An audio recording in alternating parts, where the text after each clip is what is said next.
여러분 안녕하세요. 오늘도 성경 일독방에 오신 여러분을 환영합니다. 성경은요, 하나님께서 우리 인간에게 읽으라고 주신 책이잖아요. 하나님을 드러내 보이시면서 우리가 하나님을 알 수 있는 방법은 성경을 읽을 때만이 하나님을 알 수 있거든요. 그래서 성경을 주셨잖아요. 근데 우리가 성경을 어려워서 못 읽었어요. 그런데 지금 우리가 이렇게 이야기 스토리텔링으로 성경을 지금 이렇게 쭉 읽어가고 있거든요. 출애굽기도 어떤 내용인지 우리가 늘 알고 있던 내용이었지만 한 절 한 절, 한 장 한 장 이렇게 살펴보면서 정말 모세와 하나님께서 이렇게 함께 이스라엘 백성들을 해방시키는데 함께 일하셨던 이런 장면들을 우리가 이렇게 보니까 정말 여러분 실감나지 않으세요? 모세가 아주 자신 없어 할 때마다 하나님께서 늘 옆에서 같이 하시고 그 백성들 함께 이끌어내시는 그런 장면들을 봤어요. 이제 10가지 재앙을 통해서 하나님의 백성들을 이끌어내실 거라고 말씀하셨죠. 첫째 재앙 물이 피가 되고, 둘째 재앙 개구리가 올라오고, 셋째 재앙 티끌이가 되고, 넷째 재앙 파리가 가득하고, 다섯째 재앙 가축의 죽음, 여섯째 재앙 악성 종기가 나고, 일곱째 재앙은 우박이 내리고, 여덟째 재앙은 메뚜기가 땅을 덮고, 아홉째 재앙은 흑암이 땅에 있다까지 우리 지난 시간에 공부했습니다. 여러분 생각나시죠? 자, 그러면 오늘은 이제 어떤 내용으로 우리가 성경을 보게 될지 한번 보시겠습니다. 오늘은 이제 출애굽기 12장 1절부터 19장 1절까지 내용을 우리가 한번 살펴볼게요. 해방을 기념하는 6월절 명절이 생긴다. 그리고 이스라엘 백성이 이집트를 이제 탈출하게 되죠. 그리고 홍해를 건너서 하나님께서 준비해 놓으신 시인의 산에 도착하는 내용을 우리가 오늘은 같이 함께 볼 것입니다.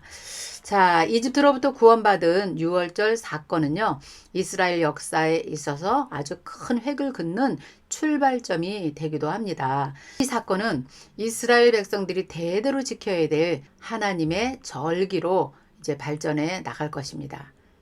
하나님의 절기로 기념하는 큰 명절이 됩니다. 이스라엘의 정체성을 규명하는 사건이 이제 되기도 하고요. 하나님이 구원하셨으니 하나님의 백성이 되었다, 그런 뜻이죠. 네. 그 이후에 그들이 살고 있던 라함셋 숲곳에 집합하게 됩니다. 그리고 나서 이제 홍해를 건넌 후에 쓴물이 단물로 되는 마라에서의 경험도 하고요. 만나와 메추라기도 먹고요.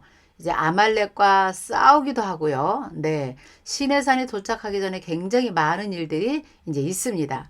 시내산에 거의 다 왔을 때는 모세의 장인 이드로가 마중을 나오죠. 그래서 아주 반갑게 맞이하고요. 이드로는 또 모세에게 조직으로 백성들을 다스리도록 조언을 해주기도 합니다. 자, 이런 내용들이 이제 오늘 12장부터 18장까지의 내용이에요. 자, 우리 이따 공부하겠지만 잠깐 동안 경로 한번 볼까요? 라암셋 고센 땅에서 출발해서 숫곳에 집합하지요. 그 다음에 에담을 지나 마라, 그 다음에 엘림, 르비딤을 거쳐서 이제 시내산까지 오는 경로를 오늘 이제 공부할 거예요. 이것이 12장에서부터 19장 1절까지에 있는 내용입니다. 자, 여러분 이렇게 지도를 보면서 우리가 성경을 보면요. 현장도 보여지고 더 선명하게 성경이 시뮬레이션 하면서 우리에게 다가오는 것을 볼 수 있어요. 자, 그래서 이제 드디어 떠나왔던 시내산에 다시 이제 도착을 하게 되죠. 그것이 19장 1절입니다. 모세가 40년 동안 양치던 곳, 또 하나님을 만났던 곳, 그곳으로 이제 백성들을 이끌고 이제 그 시내산에 도착을 합니다. 이제는 혼자가 아니라 백성들과 함께 시내산에 도착하는 광경입니다. 자, 이집트에서 나온 지 꼭 2개월 만에 셋째 달 초하루에 이제 시내산에 도착하는 것을 우리가 볼 수 있어요. 자, 이렇게 우리가 성경을 정말 실제 사건으로 이렇게 들여다보면요. 하나님도 더 선명하게 보이고 그 다음에 우리의 믿음도 흔들리지 않고요. 하나님을 잘 이해하고 하나님은 실제 우리 인류 가운데 역사하시는 왕 중의 왕이신 하나님을 여러분이 느낄 수 있을 것입니다. 자, 이런 내용으로 우리 이제 성경을 또 보도록 할게요. 오늘 우리가 봐야 될 성경은 좀 많아요. 12장에서부터 18장까지니까요. 자, 어떤 내용으로 우리가 성경을 볼지 한번 볼게요. 네. 자, 해방을 기념하는 6월절 명절이 생긴다. 12장 내용은요. 6월절, 처음 난 것들의 죽음을 경험하게 되죠. 13장은요. 무교절, 그 다음에 구름기둥과 불기둥에 관하여, 그 다음에 14장은요. 이제 비로소 홍해를 건너다. 15장 홍해를 건넨 모세의 노래 아주 유명하죠. 그 다음에 미리암도 노래를 합니다. 그 다음에 16장 이제 하나님께서 만나와 메추라기로 하나님께서 백성을 먹이시는 장면. 그 다음에 17장 반석에서 물이 나오다. 물 달라고 백성들이 난리치죠. 왜 우리 애굽에서 데리고 나왔냐. 우리를 이렇게 죽이려고 데리고 왔냐. 막 그런 내용들이 17장입니다. 그 다음에 18장 그 백성들을 이끌고 시내산까지 왔을 때 누가 찾아오냐면요. 이드로가 모세를 찾아와서 이제 제외하는 만나는 그런 장면이 18장에 있습니다. 자, 그럼 우리 12장 1절 볼까요? 여호와께서 애굽 땅에서 모세와 아론에게 일러 말씀하시되 이 달을 너희에게 달의 시작 곧 해의 첫 달이 되게 하고 너희는 이스라엘 온 회중에게 말하여 이르라. 이 달 열흘에 너희 각자가 어린 양을 취할 것이니 가족 수대로 그 식구를 위하여 어린 양을 취하되. 하나님께서 모세와 아론에게 말씀하시는 장면이에요. 아주 현장감 있게 여러분들이 성경을 보세요. 지금 하나님께서는 이렇게 해라. 모세와 아론에게 먼저 말씀을 주세요. 그런데 이제 그 뒤에 가면요. 21절부터는 모세가 백성들을 향해서 하나님께 받은 내용을 그대로 전달하는 내용이 21절에 나와요. 네, 그래서 똑같은 내용이 이제 두 번 겹치거든요. 자, 12장에 우리 지금 읽은 이 내용은 무슨 내용일까요? 자, 이 달을 너희에게 달의 시작이다. 곧 그 해의 첫 달이 되게 하고 하나님께서 6월절을 그 유대력으로 첫 해, 첫 달로 정하도록 하세요. 그래서 유대인이 쓰는 달력과 우리가 쓰는 달력은 다릅니다. 네, 유대력하고 우리가 쓰는 달력은 달라요. 근데 이스라엘 백성들, 이때 당시 이스라엘 백성들은 하나님께서 6월절을 기준으로 1월 1일을 하나님께서 정해 주셨어요. 6월절 때 어떻게 해야 된다는 것을 자세하게 이렇게 가르쳐 주시죠. 5절 보면요. 너희 어린 양은 흠없고 1년 된 수컷으로 하고 양이나 염소 중에서 취하라 그래요. 아무 것이나 하나님께 드리는 것이 아니라요. 반드시 흠없어야 되고요. 1년 된 수컷으로 해야 되고요.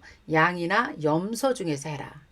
하나님을 섬기는 방법을 하나님께서 이렇게 정확하게 가르쳐 주세요. 그리고 이달 열 나은 날 14일에 간직했다가 해질 무렵에 이스라엘 회중이 그 양을 다 잡아라. 7절에 보면요. 그 피를 양을 먹을 집, 자위, 문설주, 그 다음에 그 임방에 바르고 그 밤에 그 고기를 불에 구워 무교병과 쓴 나물과 아울러 먹되 날것으로나 물에 삶아서 먹지 말고 머리와 다리와 내장을 다 불에 구워 먹고 아침까지 남겨두지 말고 아침까지 남은 것은 다 불사르라. 이렇게 하나님께서 정해주세요. 그것을 먹을 때 너희는 이렇게 먹어라. 허리에 띠를 띠고 발에 신을 신고 손에 지팡이를 잡고 급히 먹으라. 이것이 여호와의 유월절이라 그래요. 자, 하나님께서 너무 놀랍죠? 하나님께서 이렇게 모세에게 먼저 유월절을 어떻게 할 것인가, 양을 어떻게 잡을 것인가, 언제 잡을 것인가, 무엇으로 준비할 것인가, 이런 것들을 다 아주 자세하게 설명해 주는 것을 볼 수 있습니다. 그리고 나서요. 12절, 13절은요. 그날 밤에 애굽에 있는 사람이나 짐승이나 뭐 노예나 할 것 없이 처음 난 것들을 전부 다 심판하리라 그래요. 13절 내가 애굽 땅을 칠 때 그 피가 너희가 사는 집에 있어서 너희에게 그 피가 너희에게는 표적이 될 것이다. 내가 그 피를 볼 때에 너희를 넘어가리라. 재앙이 너희에게 내려 멸하지 아니하리라. 그리고 너희는 이 날을 기념해서 여호와의 절기를 영원히 규례대로 지킬지니라. 아멘. 이게 6월절이에요. 자, 그러면서 15절은 무교절에 대해서 설명을 해주세요.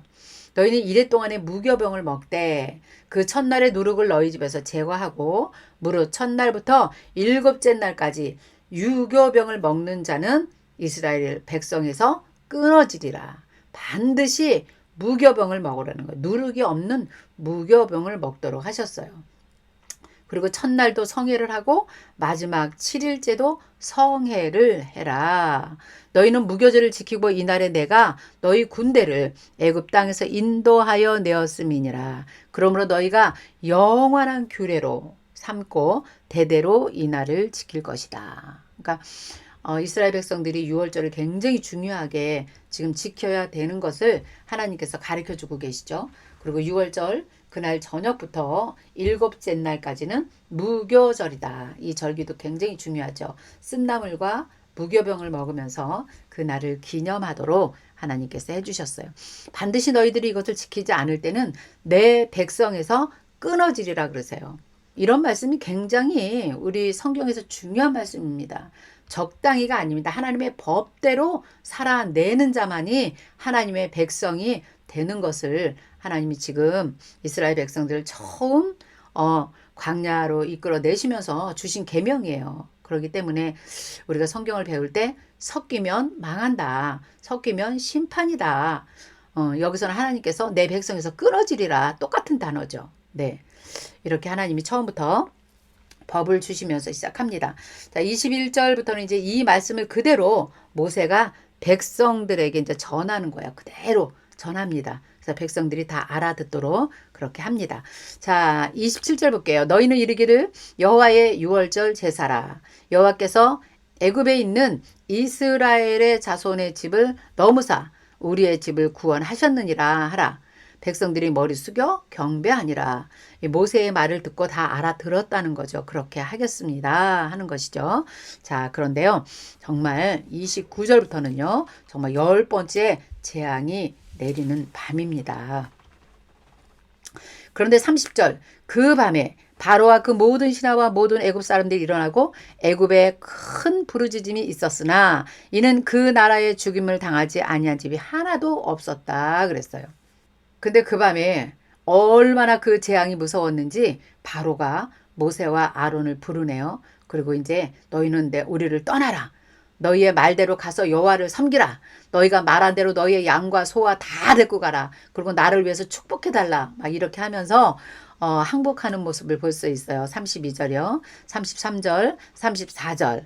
자, 그래서 그냥 급히 그 백성들이 막 나오게 되죠. 그런데 34절 보면 그 백성이 발효되지 못한 반죽을 담은 그릇을 옷에 싸고 어깨에 메고 이스라엘 자손의 모세의 말대로 하여서 애굽 사람에게 은, 금, 폐물, 의복을 구하매 여호와께서 애굽 사람에게 이스라엘 백성의 은혜를 입히게 하사 구하는 대로 주게 하심으로 그들이 애굽 사람의 물품을 취하였더라 그랬어요.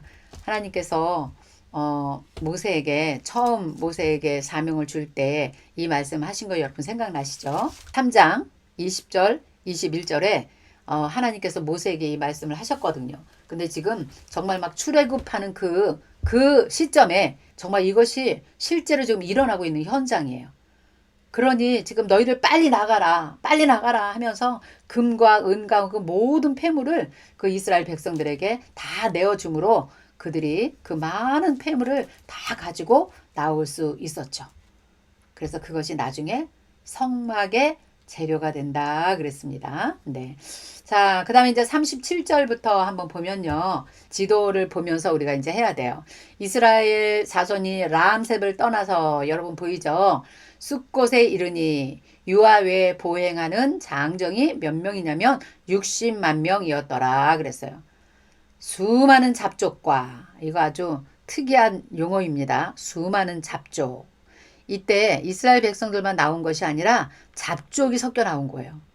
이스라엘 백성들이 섬기는 신이 대단한 것 같은 걸 느낀 거죠. 그럼 우리가 저들을 따라가면 우리도 살겠다.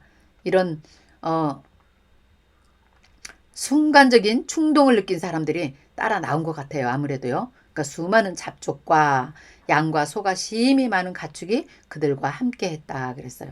이 수많은 잡족들이 나중에는요. 행진할 때 항상 그 뒤에서 단지파와 맨 끝에 따라오면서 불평하고 불만하고 그랬던 사람들이 이 수많은 잡족인 것 같아요. 이 잡족들과 섞인 단지파, 결국은 요한계시록에 가면 단지파가 없어지더라고요. 네. 자, 어쨌든 수많은 잡족이 이때 같이 나왔구나. 여러분들이 생각하시면 될 것 같아요. 발효되지 못한 반죽을 가지고 나왔고요. 40절 보니까 이스라엘 자손이 애굽에 거주한 지 430년이었다 그랬어요. 정확한 정보는 430년이라고 성경에 기록되어 있네요. 여호와께서 모세와 아론에게 이르시되 유월절 규례는 이러하니라. 이방 사람들은 먹지 못할 것이나 각 사람의 돈으로 산 종은 할례를 받은 후에 먹을 것이고 거류인과 타국 품꾼은 먹지 못할 것이라. 한 집에서 먹되 그 고기를 조금도 집 밖으로 내지 말고 뼈도 꺾지 말며 이스라엘 회중이 이것을 다 지킬 것이다. 그러고요. 하나님께서 여기서 할례를 또 말씀하세요. 할례를 받지 못한 자들은 유월절도 지키지 못하도록 규정을 딱 만드십니다. 48절 볼게요. 너희와 함께 거류하는 타국인이 여호와의 유월절을 지키고자 하거든 그 모든 남자는 할례를 받은 후에야 가까이 하여 지킬 것이라. 할례를 받지 못한 자는 먹지 못할 것이니라. 이스라엘 백성들에게만 할례를 말씀하신 게 아니에요. 여러분 놀랍죠? 타국인이나 돈으로 사온 노예나 할례를 받은 자는 누구든지 유월절을 지키라 이렇게 명령하세요. 그것이 지금 우리가 사는 이방인들까지라도 예수를 구주로 영접하는 자들은 구원을 받으리라. 이 말씀이 지금 창세기부터 하나님 말씀해 주셨고요. 지금 출애굽기에서도 다시 한번 정확하게 말씀해 주는 것 같아요. 모든 사람들은 다 할례를 받을지니라. 하나님께서 이런 규정 하나하나도 너무 정확하게 우리 인간에게 주신 것을 볼 수 있겠죠. 네. 그리고 49절 보니까 진짜 그렇죠. 정말이네요. 49절 보니까요. 본토인에게나 너희 중에 거류하는 이방인이나 법이 동일하니라. 온 이스라엘 자손이 이와 같이 행하되 여호와께서 모세와 아론에게 명령하신 대로 행하고 바로 그날에 여호와께서 이스라엘 자손을 그 무리대로 애굽 땅에서 인도하여 내셨더라 그랬어요. 13장을 보면요. 여호와께서 모세에게 일러 이르시되 이스라엘 자손 중에서 사람이나 짐승을 막론하고 태에서 처음 난 모든 것을 다 거룩히 구별하여 내게 돌리라. 이는 내 것이다 그래요. 하나님께서 이렇게 구별하여라는 단어를 많이 쓰시죠. 네. 그래서 우리가 세상에 살고 있지만 세상과 구별된 하나님의 백성으로 살아내야 되는 것을 지금 성경은 계속 말씀하고 있죠. 우리가 성경을 이렇게 계속 보기만 해도 하나님의 그 마음 알 것 같아요. 이렇게 하나님께서는 우리를 세상 가운데서도 구별되어 살기를 원하시고 계시구나. 네. 너희가 처음 난 것은 다 구별하여 내게 돌리라. 그것은 내 것이다. 하나님의 것과 세상 것을 구별하는 방법도 하나님께서 가르쳐 주십니다.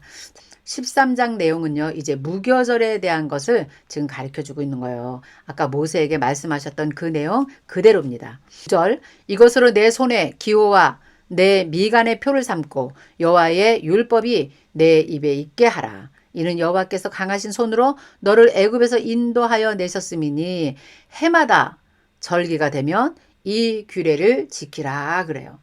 그래서 이때부터 유월절이 이제 지켜지기 시작하거든요. 근데 사실 성경을 우리가 이제 앞으로 보겠지만요. 이스라엘 백성들이 이 절기를 유월절을 잘 지켜내지 못해요. 그래서 북이스라엘, 남유다 39명의 왕들이 있었지만 유월절을 지킨 왕들이 그렇게 몇 명 되지 않습니다. 그러니까 하나님께서 선한 왕, 정말 다윗의 길로 갔던 왕들은 첫 번째 한 게 뭐냐면 유월절을 지켰어요. 이게 얼마나 중요한 절기인지 유월절을 지킨다는 것은 이 출애굽 사건을 인정하고 그 하나님을 우리의 왕으로 모신다고 인정하는 표시거든요. 그렇죠? 네. 근데 이것을 잘 지켜내지 못하는 것을 우리가 볼 수 있습니다. 그리고 11절부터는요. 태에서 처음 난 것은 다 내 것이다. 구별하라. 이렇게 한 것은요. 여러분들이 쭉 읽어보시면 알지만 15절, 16절을 잘 읽어보세요. 애굽에서의 그 장자를 다 죽인 사건 있잖아요. 너희에게는 처음 난 것들을 다 내가 대속하리라. 그러니까 완전히 반대죠. 처음 난 것을 다 죽였으나 하나님의 백성들 처음 난 것은 내가 다 살리리라. 대속의 제물로 쓰겠다는 거예요. 그런 의미로 하나님께서 태에서 처음 난 것은 다 내 것이다. 이렇게 정해 주셨죠. 17절. 자, 17절부터는 너무 중요해요. 바로가 백성을 보낸 후에 블레셋 사람의 땅 하나님이 그들을 그 길로 인도하지 아니하였으니 이는 하나님이 말씀하시기를 이 백성이 전쟁을 하게 되면 마음을 돌이켜 애굽으로 돌아갈까 하셨습니다. 그러니까 가나안 땅이 굉장히 여러분 가까워요. 지도를 한번 볼까요? 자, 이집트에서 지금 이게 빨간 점선 있잖아요. 네, 여기가 이리로 그냥 가면 아주 가까운 길이에요. 가까운 길인데 여기는 블레셋이 있어요. 가까운 길이지만 이 길로 가면 블레셋을 만나게 되고 혹시라도 전쟁을 치르게 되면 이 백성들이 다시 애굽으로 갈까 하나님께서 이렇게 멀리 홍해를 건너서 이렇게 해서 시내산까지 일단 정착을 하게 되는 이유를 지금 하나님께서 말씀해 주고 계시네요. 그러므로 하나님이 홍해의 광야의 길로 돌려 백성들을 인도하심에 이스라엘 자손이 애굽 땅에서 대열을 지어 나올 때에 무엇을 가지고 나오냐면요. 창세기 50장 끝날 때, 창세기 끝날 때 여러분 400년 전에 요셉의 유골, 요셉의 유언대로요. 모세가 요셉의 유골을 가지고 나와요. 이는 요셉이 이스라엘 자손으로 단단히 맹세하여 이르기를 하나님이 반드시 너희를 찾아올 것이다. 요셉이 이렇게 말했던 거죠. 그러니까 요셉은 지금은 우리가 애굽에 있지만 하나님께서 언젠가 이 백성을 이끌어내셔서 가나안 땅으로 갈 것을 요셉은 확실히 알았어요. 그때 너희가 갈 때 내 유골을 꼭 메어가지고 가달라. 그래서 이제 모세가 그 유골을 가지고 나오는 장면이죠. 그들은 숫곳을 떠나서 광야 끝 에담에 장막을 치니. 네, 에담에 지금 장막을 쳤다 그랬죠. 13장 20절. 여호와께서 그때 그들 가운데 가시면서 낮에는 구름 기둥으로 그들의 길을 인도하시고 밤에는 불 기둥으로 그들에게 비추사 낮이나 밤이나 진행하게 하시니 낮에는 구름 기둥 밤에는 불 기둥이 백성 앞에서 떠나지 아니하니라. 아주 굉장히 아주 정말 너무 중요한 말씀 아닙니까 여러분? 이제 처음으로 구름 기둥과 불 기둥이 지금 출현하는 거예요. 하나님 이스라엘 백성들이 행진할 때 그 뜨거운 광야를 걸어갈 때 얼마나 뜨겁겠습니까 여러분. 그러나 그늘만 있으면 그렇게 광야는 시원하잖아요. 그러니까 구름 기둥으로 밤에는 또 추울까봐 불 기둥으로 인도하면서 그 백성들 앞에서 떠나지 아니하였더라. 아멘. 아멘. 우리의 삶 가운데서도 하나님께서 늘 우리보다 3일길을 앞서 가시면서 불기둥과 구름기둥으로 인도하심을 확실히 믿습니다. 아멘이죠? 네.